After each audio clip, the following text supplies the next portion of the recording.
lahat po ba ng minimum wage earner sakop nito, public and private? Kung kasama po yung government, saan po kukunin yung pondo? Marami po tayong pagkukunan ng pondo at ang usapan nga rito, hindi tayo mangungutang. Not like yung bayanihan po natin, kung natatandaan ninyo, medyo nabaon tayo nun sa mga foreign debt loan. Ito po, kung mapapasin nyo, ito nga yung nangyari nung nakaraan na nung matapos yung GAA, may mga nagki-question bakit daw tayo may program na nakalagay doon sa GAA. So ito po, dito magagamit tong mga unprogrammed funds ng GAA.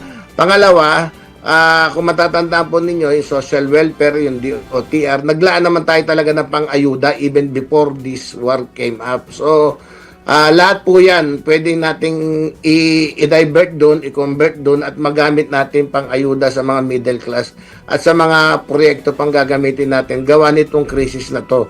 This is an emergency crisis at siguro, kung wag naman sana, tumagal siya hanggang Disyembre, siguro by October naman po makikita na natin sa departamento kung may mga savings sila. So pwede na rin i-supplement yun. Sa budgeting po na kasi ng GAA naman, talaga naman per department niya pagdating ng mga October, November, nagkakaroon naman po ng savings yun. So siguro, marapat lang na i-divert na rin natin dito, maipang-ayuda natin sa mga middle class earner natin. Down to the, doon sa mga nakalelay sa atin sa lipunan, at nang kahit papano, hindi naman masyadong maghirap. Ano po to hindi nga itong nakakamatay itong crisis natin, not like yung pandemic before, pero baka unti-unti rin po tayo rito pinapatay dahil pamahal ang bilihin. So marapat lamang na gumalaw na ang gobyerno po.